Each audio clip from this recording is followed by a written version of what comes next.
Hey y'all, it's Jessica from Sloppy Swatches. Today I have a look at the Heads or Tails of Mermaid Folklore collection releasing from Bluebird Lacquer starting on June 23rd. Pre-order will run all the way through the 2nd, and I'll link her storefront and social media down below. These polishes were sent to me for review, and I'll get right on into it.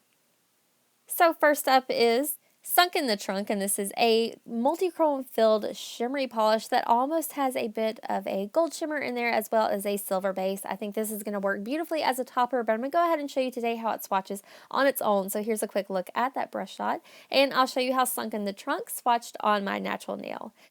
So here's a look at that first coat. As expected, this one is quite sheer. It was also a little bit thick in formula, but it definitely goes exactly where you put it.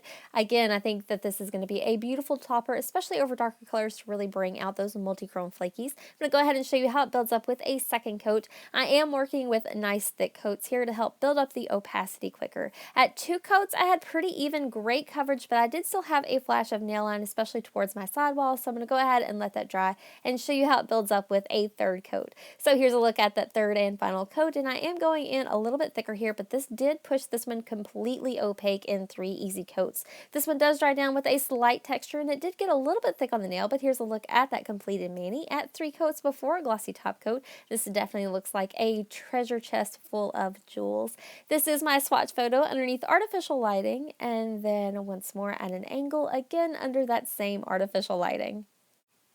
So next up is Shrimply the Best, and this is one of my top picks. It's a very silky, gorgeous red with a good amount of red shimmer running throughout as well as a linear holographic effect. I think the shimmer really brings the holographic down to a more subtle level, but it almost glows on the nail. I'll go ahead and show you a brush shot, and I'll show you how Shrimply the Best swatched on my natural nail. So here's a look at that first coat. This one does go on beautifully pigmented. It does have a bit of a squishy feel to it to help bring out that shimmer, and I did have a little bit of brush stroking, but nice long strokes will even that right out.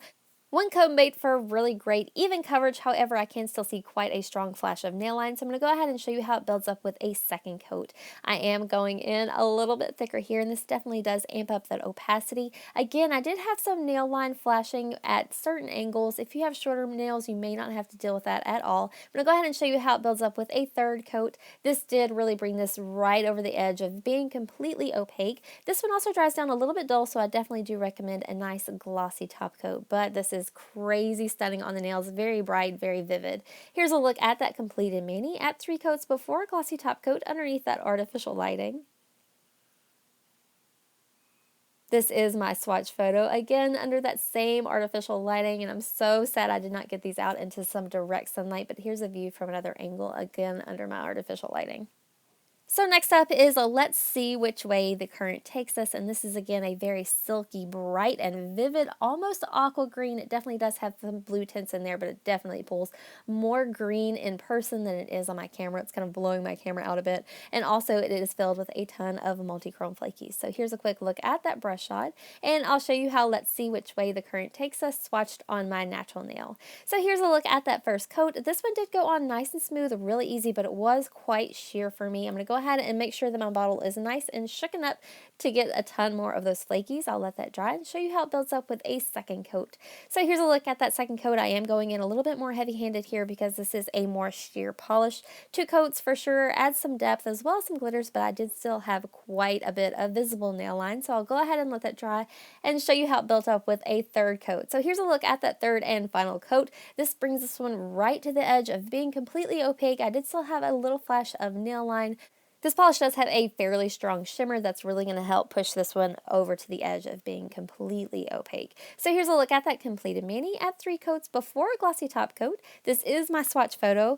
Underneath the artificial lighting, again, it is pulling a little bit more aqua here, and here it is once more at an angle, again under that same artificial lighting. So next up is Shoulda Coulda Woulda, and this is a very icy blue polish with a strong linear holographic effect as well as some shimmer in there. I want to say that it's green to gold maybe. I'll go ahead and show you a brush shot, and I'll show you how Shoulda Woulda Coulda swatched on my natural nail.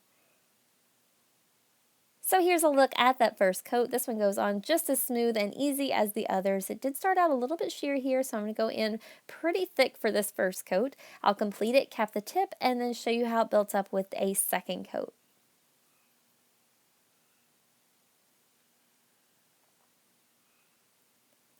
So here's a look at that second coat. I am going to go in a little bit thicker here because it tended to be a little bit sheer here for me. 2 coats really pushes this one right to the edge of being opaque, especially with that super strong shimmer. I think it's going to be down to personal preference if you like this one at 2 or 3 coats. I'm going to go ahead and show you how it built up for me in a third coat. I definitely prefer this look. It is very strong on the nail. You get more of that glitter plus more of that shimmer, and it's for sure completely opaque in 3 coats for me. I did have a small amount of brush stroking, so you may want to be mindful of that and just make nice, long, downward strokes. Here's a look at that completed mani at 3 coats before a glossy top coat underneath my artificial lighting. This is my swatch photo, again under that same artificial lighting, and then once more at an angle. So next up is first, let me take a selfie, and this is without a doubt my #1 top pick. It is a super pigmented, deep, inky blue polish with a very strong linear holographic effect, as well as some scattered holographic glitters in there as well. I'll show you a quick brush shot, and I'll show you how first, let me take a selfie swatched on my natural nail. So here's a look at that first easy coat. This one is in a bit of a jelly base, so it is a little bit squishy here, a little bit sheer, but it did go on nice and smooth and super pigmented, really deep and rich. I was a little bit worried about staining here, but I did use my Cutica strengthening base coat and had absolutely no issues. So I'll show you how it builds up in a quick second coat. I am going in a little bit thicker here since that squishy kind of formula wants to build up on itself. 2 coats for sure brings this one to full coverage. However, I do think that it definitely deepens up with a third coat, and I do prefer that finish. So I'll go ahead and let this dry and then show you how it built up for me in 3. So here's a look at my final coat. Again, I did go in fairly thick here because I love how deep and blue this gets. This is exactly the polish in the bottle at 3 coats on the nail. So here's a look at that completed mani at 3 coats before a glossy top coat underneath my artificial lighting. This is my swatch photo, again under that same artificial lighting, and then once more at an angle. This one is going to be amazing in sunlight, no doubt at all. So lastly today I have Marlin A Woman, and this is a very deep, rich purple with a strong teal shimmer and as well as a really strong linear holographic effect. I'll have to shift the bottle there to show off that gorgeous shimmer, and I'll show you a quick brush shot before showing you how Marlin A Woman swatched on my natural nail. So here's a look at that first easy coat. This one goes on so smooth like butter, and it's super pigmented. At 1 coat I had amazing coverage. It's not completely opaque for me, but it does do a lot of the work. I'll go ahead and complete this coat and show you how it builds up with a second. I did have a little bit of brush stroking, so again you may want to be mindful and just make nice long smooth strokes.